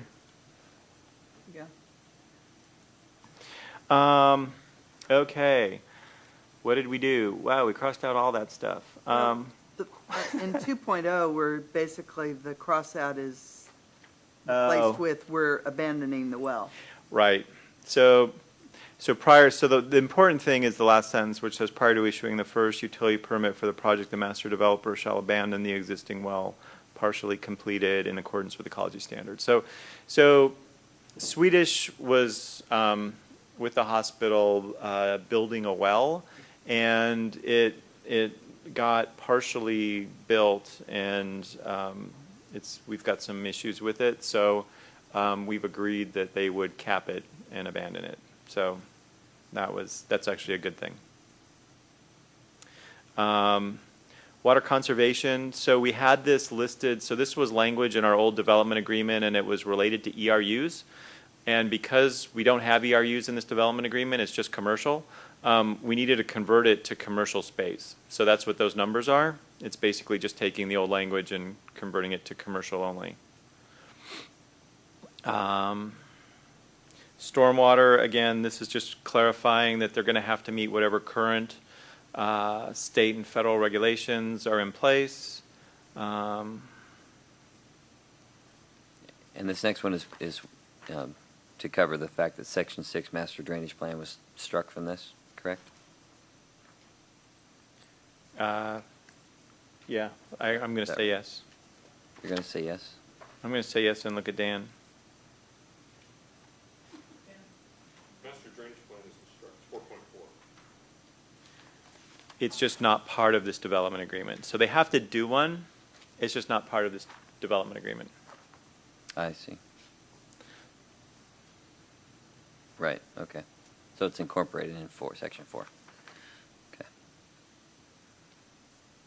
And then the underground storage tanks, did we get all the language in there? We didn't still. 2 tanks of up to 50,000 gallons. That's in there. Yeah, that's in there, but it seemed like, didn't Swedish want some clarification on that didn't include the existing 2 additional tanks? It seems like that's clear, but I don't know. I'll look to maybe Mike and Alex when he gets back to see if they want some additional language there. Because I think we're done. okay. And How so all does that language in section 452, that all came from the gas station. So we're basically putting the same protection that was put on the gas station. Okay. Did that answer your question? And that's going to be the end of utilities. Well, let's see, the monitoring, I'm going to just look at this real quick. Monitoring. So 4.6 was struck. Right. Because we don't, so monitoring is going to, so what this said was that they were exempt from long-term monitoring, and I think that was premature to decide that because we don't know what they're doing with stormwater. So I think, what we get out of the master drainage plan, for example, they choose to put the water in the whirlpool, which then means it's supposed to come out at Camp Creek in a stabilized channel. We may want them to monitor that for a while and make sure that that's actually working the way that the engineers think it is supposed to work. If, on the other hand, they put their water into the upper Reed Pond, there's probably going to be no monitoring issues with that. So this is one of those things where we struck it not to imply that there's not going to be monitoring. It's the fact that we're saying that there's not going to be monitoring. It's going to be dependent upon what happens with the MDP. And that's part of the master drainage plan, is monitoring is built into that. That would be part of the approval of the master drainage plan. Is identifying what monitoring, Right. if any, is necessary.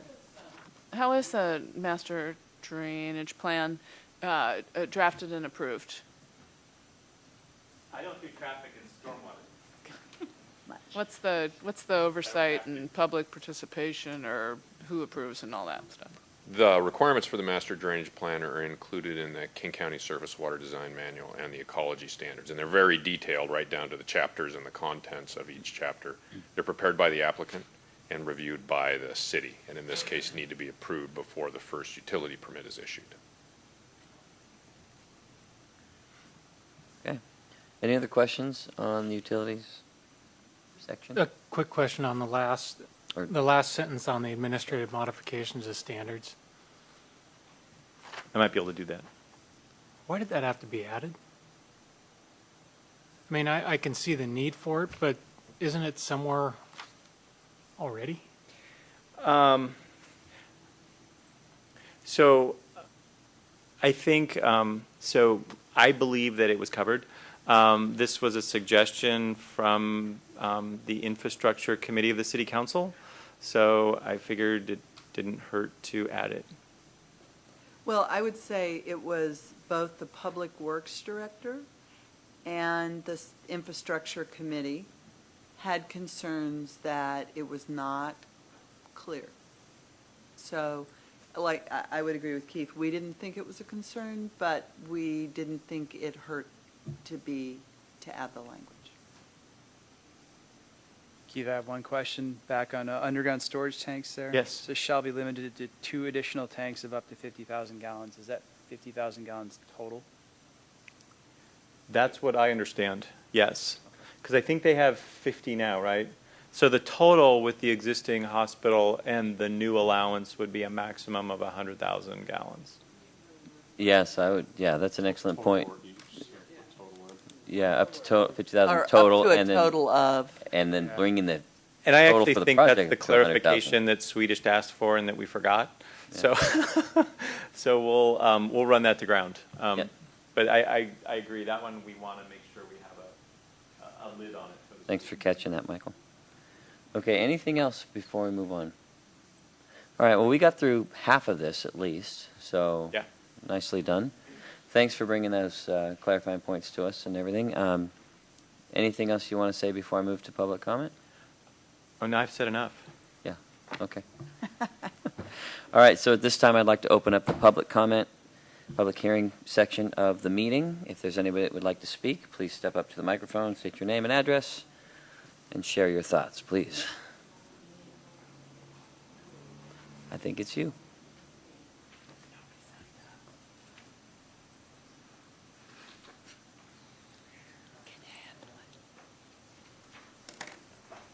Hi, my name's Connie Marsh, and I live in Issaquah and have a store at 1175 Northwest Gilman Boulevard, Suite B11.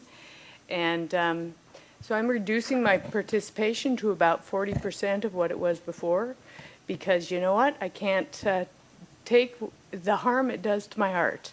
So I'm narrowing it down, not literally, just watching the city do what it does and change it in the way that it does, and not seeing enough improvement makes it's too hard.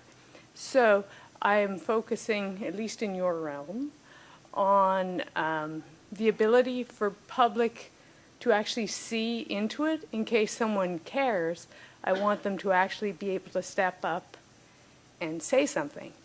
And then, of course, I love stormwater. What can I say? It flows. It gets to me. And so I'm mainly going to talk on those 2 topics, but then they tickled my brain with sky bridges, so okay, I'm going off my 40% and flipping out a little bit. You know, it's hard to stop. So here we go.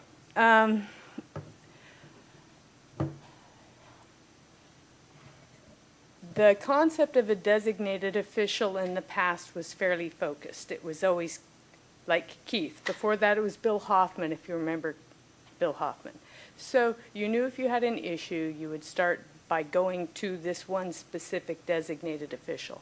As things have changed in the last year, we now are getting way more diffuse.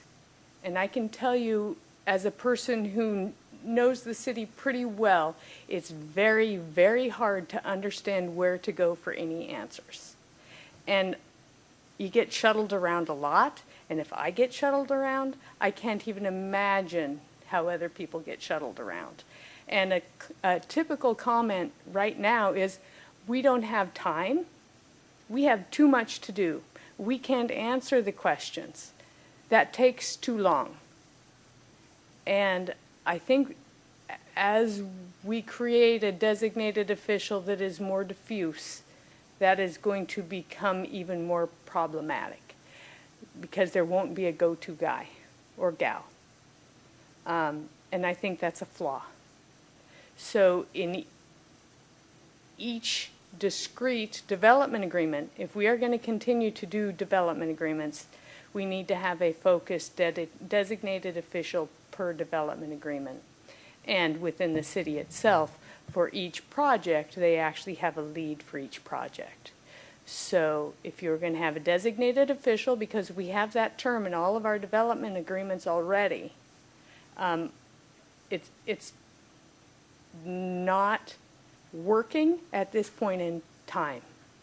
They're dragging Keith from Economic Vitality, which is his current job, and he ends up spending his time at all these meetings. Not that I've heard him complain about it, I just watch, right?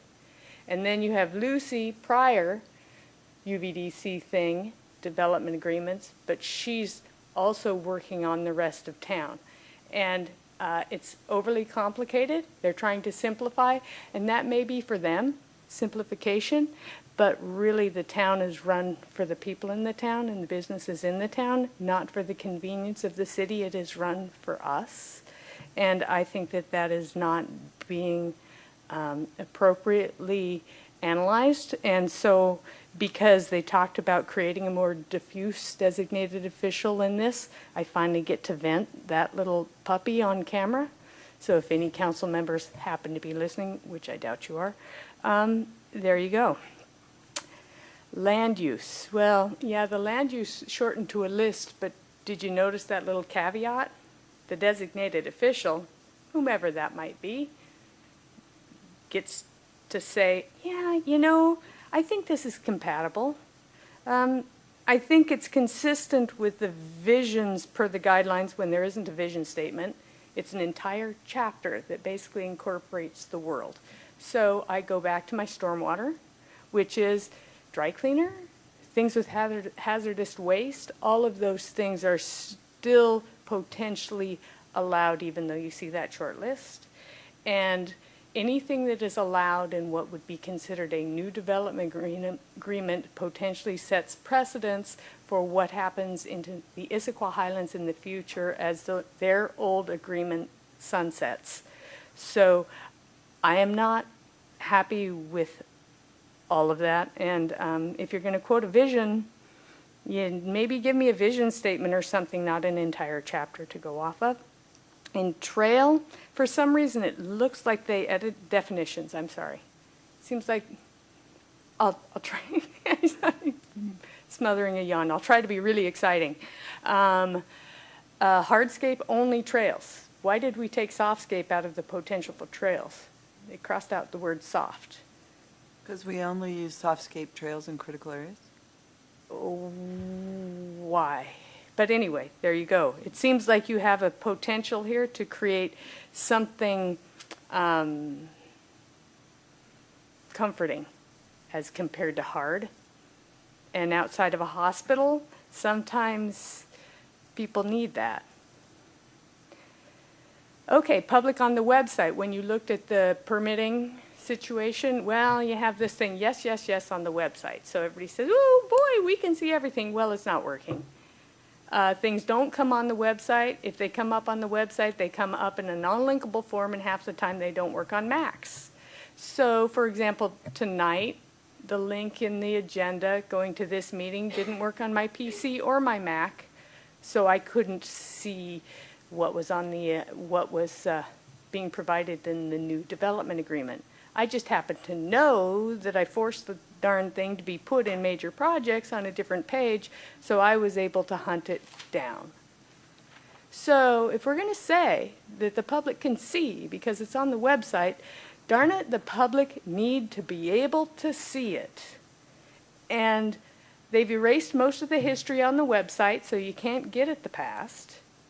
But at the very least, they can make it so that you can get at what is happening now. And right now, there is not a system where all of these things that they have promised with the Central Issaquah Plan and they're looking at promising for this are actually gotten on the website in an expeditious manner so that people can see it. And that, again, is not working for the public. It might be working for the convenience of the city. So if we are going to continue to put that in our permitting, and that showed up in the Central Issaquah Plan because I have them all jumbled around in my head, it needs to work. So don't agree to it until you know it's actually going to function. So I know I sound a little hostile. This is why I've been hiding from meetings, because I ramp up, and there you go. So on to sky bridges, which is outside of my 40%. Oddly, I've actually spent a lot of time in my life in hospitals, and while sky bridges are convenient, they do allow people in hospitals to live in places sort of outside of reality. You take a sky bridge, you're still in the hospital.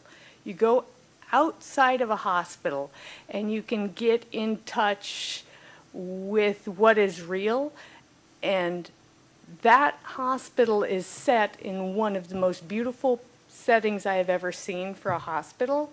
And you go outside and you take a deep breath, and whether you're a doctor, you're a nurse, a patient, a family member, you actually can get in touch with something other than the endless reel of whatever it is that's going on, that's something in your brain, and you can say, wow, look, there's a flower, look, there's a something. And so when you create sky bridges, I think you actually remove an opportunity to reassociate with humanity again. And I know when you build buildings, you don't think about that, but we're people, we're not just buildings, and people walking around in hallways. So I think I missed one thing, and I'm going to review just for a second here. Well, it's gone now, so what the heck? Oh, wait. Oh, no, look, I have a whole nother list. Utilities. Master drainage plan needs to be in the SEPA that this goes through so that it can have some public visibility. When we all did SEPA on the master drainage plan for Raleigh after the development agreement was passed, zero public visibility. We were able to get zero changed in that master drainage plan. I mean, I think Dan listened to me beg and weep enough to maybe change a few things. But there were some promises made that I did not get, and I was very distressed because I allowed that to go through. And so I want the master drainage plan in this before the development agreement is passed. And, my understanding from talking to the city council on the infrastructure committee was that they wanted to know why the tanks were necessary, as this hospital is an essential public facility and that's why they were allowed.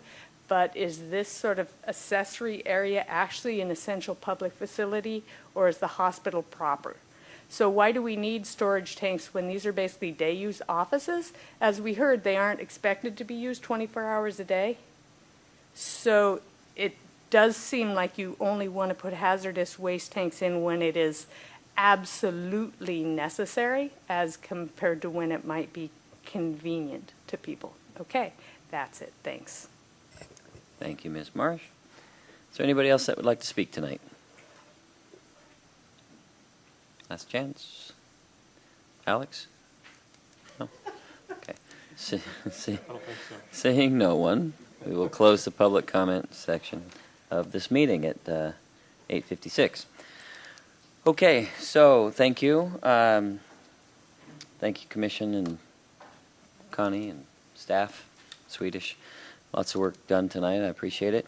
I'd like to go into open discussion for the moment. Anybody like to talk about anything we talked about tonight? Respond to anything Connie brought up? Any questions? Yeah, Michael? Yeah, Jeff, I've got Connie, I don't know. I was able to use the link, but we could take a look at that later on my iPad, see if we're looking at the same one there. And then... is your microphone on? It is. Okay, thanks. I'm mumbling. And then my second question was, that's like the third time I've heard about the dry cleaning facilities. Was that just one of the things that was in the list before it was edited out this time? I haven't seen any. So I think what Connie's referring to is that dry cleaners were prohibited in Issaquah Highlands. Mm-hmm.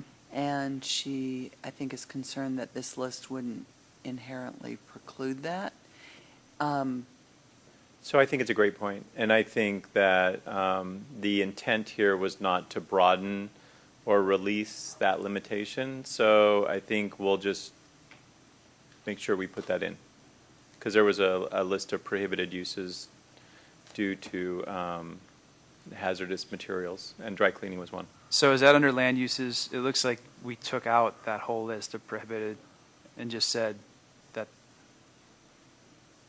the uses not listed below may, or excuse me, uses not listed may be permitted if they're determined by the designated official to be compatible. But it appears that we don't have comprehensive list of what's not listed anymore, or not approved anymore? I think we'd include it in C. That list from the Highlands was in stormwater, but that whole appendix was a little bit Oh, okay. wonky. So I think because that was land uses and prohibited land uses, what makes sense for me is to stick it in the land use section. So I think we'd put some clarification that those specific uses that were prohibited from Issaquah Highlands would also be prohibited on the Swedish site. And then Well, I'm just kind of, and let me just say, we have to be clear with dry cleaners, because there is a dry cleaner at Issaquah Highlands. It's a question of what activities are going on there, not that you have a label on your sure. sign that Yeah, says because dry some are cleaner. local and some are, and that does lead me to question kind of, I don't know how the hospital handles their laundry and medical waste. I know some of those are off-site. I don't know about Swedish. And then my other question is, maybe what would be pertinent about a master drainage plan for this site that would hold up this project? Any ideas or? Well, if I could say something, I can't answer that specific question, but to me, again, and I'll say this, I've said this a bunch of times, is I'm not qualified to review a master drainage plan in a way that I would fully understand it and actually bring something to the table. And when I feel that way, you know, as far as I'm concerned, if we make a recommendation to approve this development agreement, you know, it could be with the caveat, we're not signing the development agreement. We're not saying it's approved. We're making a recommendation to the city council, and we can very easily say, hey, if there's a master drainage plan, SEPA, et cetera, that we did not review, that we can't contribute to, you know, we're not stating that we approve that. We're saying that someone else needs to look at that before it actually gets approved. That's fine. I'm just kind of curious because this seems like a relatively developed plot of land already with no groundwater that I know of. But I'm not an expert, so. I don't know about the MDP. Sure. Chat over there for a moment. Thanks, Michael, for bringing that back up, and for Connie, too. My question about the master drainage plan was, is there any visibility to the public and an opportunity to hear from the public or from other parts of the approval process? And because it is a topic that the community tends to comment about in letters to the editor or before the city council, we have relationships with other jurisdictions that have to remind me, with stormwater and other things in the development of Issaquah Highlands that have caused Issue. work to be Yeah, done. that's true. So Dan answered the question that there are a lot very strict and detailed guidelines from the county and the state. Perhaps that's defensible, but is it enough? And do we want to do more as a city? So I don't know what I gave you some time there. While I don't know what you just asked because I was talking to Dan. But I think right now what this says is that the master drainage plan is required prior to first construction permit. The reason it's not in the development agreement is because at this point we don't have calculations on pervious impervious surfaces, and they haven't figured out where they want their stormwater to go. And you know, I think what we're not wanting to do is to have a dumb solution. So you know, the question is if there wants to be a public component to that. I don't think it's onerous to change the timing on when that MDP comes in to, rather than have it come in with the first construction permit, to have it come in with the land use plan. So when they do the land use plan, somebody's going to basically figure out grades on the site. They're going to know where the water runs. They're going to make decisions on whether it all goes to the same place or goes to different places. They're going to know how much impervious surface they have. So at that time, assuming the commission wants, they could change the timing on the MDP to go with the land use permit. I don't think we think that would be onerous on Swedish. I think that's great, and by the way, I want to make it clear that I'm all for discussion on this. I just don't know that in some cases we can affect it in a lot of ways. Certainly the public can affect it in a lot of ways. But sometimes we just don't have the ability to change what the city and state, county, et cetera, is requiring, right? So, all right, and I think that's a great solution, honestly. It gives people a voice, and I want that to happen at all times, So, okay. Good point. Anything else, Michael? Were you done? Okay. Anybody else have anything? I just have a quick question. I think I'm confused about the designated official comment. I guess in my mind, and maybe this is, I don't know. We've asked the question, who's the designated official on a lot of these things, and I think it's always been, well, it could be so and so, and it could be so and so, it could be so and so. I think that's always been the question. Has anything changed in that respect? There's what? The introductory paragraph? Is that what you're talking about? The designated official, generally it's me. Some community, I guess my question is, has So I has think- the process changed to determine who the designated official is or to whom somebody goes without naming it in the development agreement? So I think, I think what I heard it was the comment was accountability. And with any organization, you want to know who is accountable for the decisions that are made so that you can talk to them if you feel like they're not making the right decisions. And I think what we heard from Connie was a concern that, whether it's this particular edit to this particular attachment, which particularly I can't find, or whether it's really more of the way the city is being administered these days, now that the MDRT has gone away, and now that these development agreements are being administered through development services. I don't know which. I guess I don't believe that this language particularly changes what the designated official is. The designated official is really, it is really whoever the mayor determines to be responsible for this agreement and the decisions related to it. And so what happens is, when Swedish gets ready to bring in their first permit, I'm going to guess what will happen is Lucy will ask the mayor, whoever happens to be mayor at the time, to make a decision about who is the designated official. And the mayor will then decide whether it's Lucy or somebody else. Now, that's not necessarily a public, we don't make an announcement, but, the parties know. And if there's any confusion about who is the designated official, I don't think we're ever at a spot within the administration of saying, I don't know. God, I don't even know who the designated official is. We know for every development agreement we have, we can tell you who the designated official is. So hopefully there's the accountability there. So specifically? Yeah. So in the opening paragraph, the last clause, there may be multiple persons designated by the mayor to administer this agreement. Right. That in itself puts off an alarm in my head, and I'm sorry I didn't see it before the public comment pointed it out, but that could create some kind of power struggle and the lack of predictability which we're trying to create when we create a development agreement. And also, under the primary contact section, the last bullet point, provide a single interface with the master developer. If you have multiple persons designated, you will not have a single interface. So those two need to reconcile. So the way the mechanics would work, so let's just take an example, okay, hypothetical. So let's assume that the mayor decides that Lucy is a designated official for this development agreement per the last square under primary contact. So Lucy is now the primary contact, okay? So let's say, though, that for stormwater, the mayor says, well, Lucy really doesn't know anything about stormwater because she's a planner, and so I'm going to make the Public Works Engineering Director the designated official for any decisions related to stormwater. So what happens is Lucy has to coordinate with the engineering director, and everybody then reports to the mayor. So at the end of the day, we're an organization run by a CEO, and the CEO designates different vice presidents to make decisions. And I don't think that's any different than any business that's out there.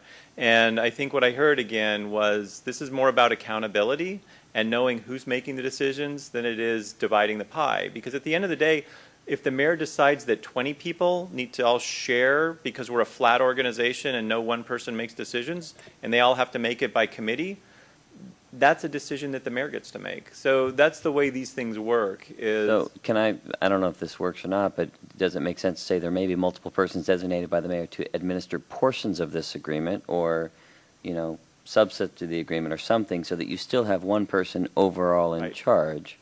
I think if that helps, I think we could clearly make that. Yeah, because I understand the concern, and I think what troubles me more as I was sitting here listening to Connie is, a lot of the stuff she was saying, we can't do anything about. Right. But, if the city is being run inefficiently or poorly or not, I'm not saying it is, but I'm saying if it feels that way to a person trying to get information, that's a bigger issue that we can't really deal with. But I am concerned about it because then these things come up. And, in terms of the technology, I don't know that we can, hinge an entire development agreement on the technology of a website, because who knows what's going to happen in 2033, right? Right.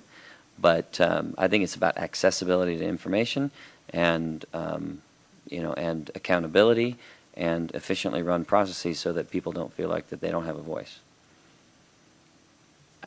There is the last one, values, and the last bullet point, relies on other staff with expertise to inform their decisions. That defines what you had just said, Keith, about them using somebody who has a stormwater background. And that would cover that, and you could still have one person be the designated official who relies on expertise outside their office. Still.